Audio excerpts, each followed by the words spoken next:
دین کے معاملے میں تسلیم چاہیے، دین کے معاملے میں عقل پرستی نہیں چاہیے۔ جو کچھ اللہ اور اس کا رسول ہمیں حکم دیتا ہے، عقل ہمارا اس کو سمجھ سکے یا نہ سمجھ سکے، ہمارا حق ہے کہ ہم اس کو مان جائیں۔ عقل کے ترازو پر اس کو نہیں تولنا چاہیے۔ کافی سارے لوگ ایسے ہوتے ہیں آج کے دور میں کہ کافی ساری دین کی جزیات کو اپنے عقل پر تولتے ہیں۔ جب ان کی ناقص عقل اس کو نہیں سمجھ سکتی تو وہ اس کا انکار کر دیتے ہیں۔ مثلا ان مسائل میں سے ایک مسئلہ نظر بد کا ہے کہ نظر بد کافی سارے لوگوں کے اس کو نہیں سمجھ سکی، ان لوگوں نے انکار کر دیا کہ نظر بد کا شریعت کے اندر کوئی وجود نہیں، حالانکہ قرآن و حدیث سے نظر بد کا ثبوت نصوص قطعیہ سے ہے۔ مثلا حضرت یعقوب علیہ السلام نے اپنے کو جب مصر روانہ کرنے لگے دوسری مرتبہ تو فرمایا لا تدخلوا من باب واحد وادخلوا من ابواب متفرقہ، اے میرے بیٹیو لا تدخلوا من باب واحد، ایک دروازے سے نہ جانا، ایک دروازے سے داخل نہ ہونا، بلکہ وادخلوا من ابواب متفرقہ، مختلف دروازوں سے گزرنا۔ بس قرآن پاک نے اتنا ذکر کر دیا۔ اب مفسرین نے اور صحابہ کرام نے اس کی جو تفسیر کی ہے میں آپ کے سامنے وہ پیش کرنا چاہتا ہوں۔ سب سے پہلے اس کی تفسیر جناب حضرت عبداللہ ابن عباس رضی اللہ تعالی عنہما سے، وہ فرماتے ہیں، ان کی تفسیر علامہ خازن رحمہ اللہ نقل کرتے ہوئے فرماتے ہیں فَإِنَّ الْعَيْنَ حَقٌ، لوگوں یہ نظر بد جو ہے یہ بالکل حق ہے۔ لا تدخلوا من باب واحد کی تفسیر کرتے ہوئے فرماتے ہیں، پھر آگے فرمایا علامہ خازن رحمہ اللہ نے ھذا قول ابن عباس و مجاہد و قتادہ و جمہور المفسرین، خازن صفحہ 540 جلد 2 کہ یہ ابن عباس رضی اللہ عنہ کا قول بھی ہے اور مجاہد بھی یہی فرماتے ہیں، قتادہ بھی یہی فرماتے ہیں، اور جمہور مفسرین کا یہی نظریہ ہے کہ نظر بد برحق ہے۔ حضرت یوسف علیہ السلام نے، حضرت یعقوب علیہ السلام نے اپنے بیٹوں کو ایک دروازے سے داخل ہونے کے لیے اس لیے منع فرمایا تھا۔ یہ میں نے اس کی تفسیر حضرت عبداللہ ابن عباس رضی اللہ تعالیٰ عنہما سے پیش فرما دی۔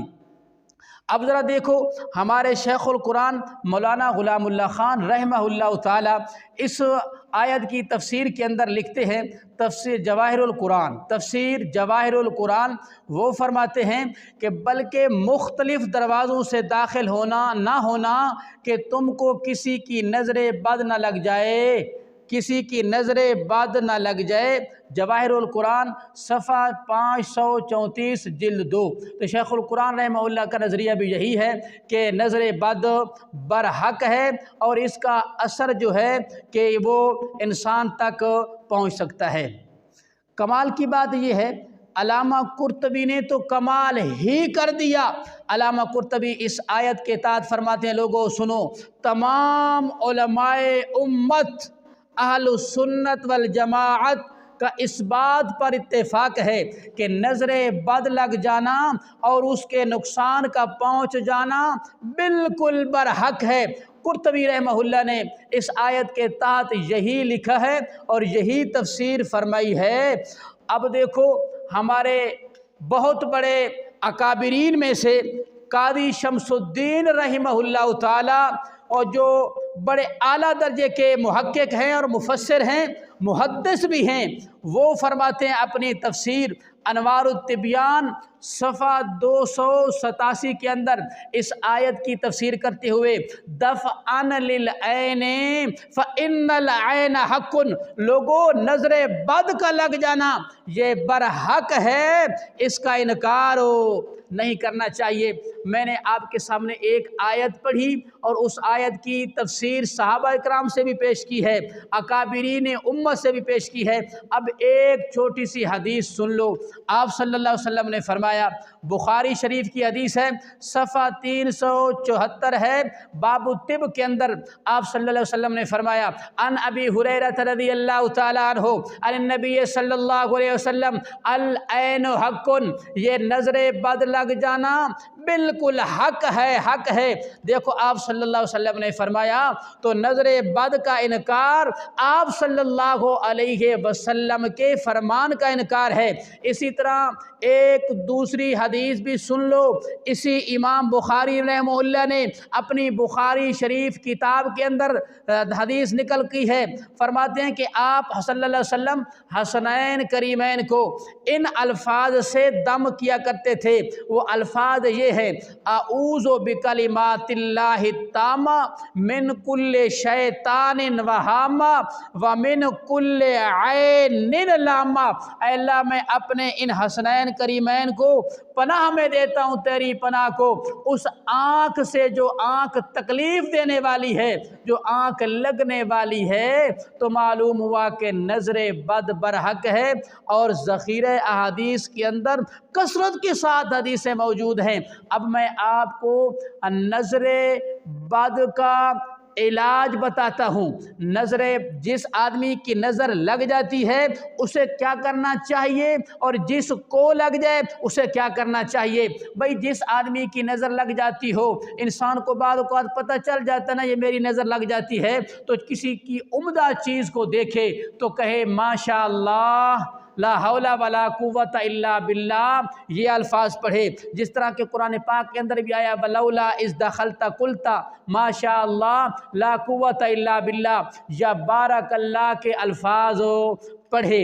اور جس آدمی کو نظر لگ جائے، اور اس کا علاج بھی ابو داؤد شریف حضرت عائشہ رضی اللہ تعالیٰ عنہ فرماتی ہیں کہ جس آدمی کو نظر لگ جاتی تھی تو نظر لگانے والے کو کہا جاتا تھا کہ غسل کر، اور وہ غسل کرتا، پھر اس غسل کے پانی سے جس کو نظر لگ جاتی تھی اس غسل کے پانی سے اس کو نہلایا جاتا تھا۔ حضرت عائشہ رضی اللہ تعالی عنہا فرماتی ہیں، ابو داؤد شریف کے اندر یہ حدیث مبارکہ موجود ہے۔ اب میں ایک بات آخری میں یہ کرتا ہوں کہ اس کا انکار کرنے والے کون ہیں، نظر بد کا انکار کرنے والے کون ہیں۔ علامہ خازن رحمہ اللہ صفحہ 541 جلد 2 میں لکھتے ہیں، انکرہ طوائف من المبتدعۃ، نظر بد کا انکار کرنے والے بدعتی لوگ ہیں، یعنی اعتقادی بدعتی لوگ ہیں۔ نظر بد کا انکار کرنا بدعت ہے، اور یہی جملہ، یہی الفاظ علامہ قرطبی رحمہ اللہ نے بھی فرمایا ہے۔ معلوم ہوا کہ نظر بد کا انکار نہیں کرنا چاہیے۔ آخر میں ایک بات بڑی قیمتی بات، جو لوگ انکار کرتے ہیں نا ان کی وجہ یہ ہے، وہ کہتے ہیں بھئی نظر لگانے والا اور جس کو نظر لگتی ہے یہ دور کھڑے ہیں جی، آنکھ سے کوئی چیز نکلی کوئی نہیں، اس کو نظر کیسے لگ گئی، دیکھنے سے کیسے نظر لگ گئی۔ تو علامہ خازن رحمہ اللہ نے بڑا قیمتی جواب دیا ہے، فرمایا کہ جس کی نظر لگتی ہے اس ناظر کی آنکھ سے باریک سا ایک جوہر نکلتا ہے کہ وہ جوہر اس انسان کو اس چیز تک ملتا ہے، پھر اللہ کی مرضی کے مطابق اس کے اندر تکلیف شروع ہو جاتی ہے۔ معلوم ہوا کہ یہ کوئی نہ کوئی چیز ناظر کی آنکھ سے منظور تک پہنچتی ہے، عین کی آنکھ سے معیون تک پہنچتی ہے۔ یہ تو ہمارا بھی نظریہ ہے، اسباب ظاہرہ ہوں یا اسباب خفیہ ہوں، ان کے اندر جب تک اللہ کی طرف سے اجازت نہ ہو تو اثر نہیں کر سکتے۔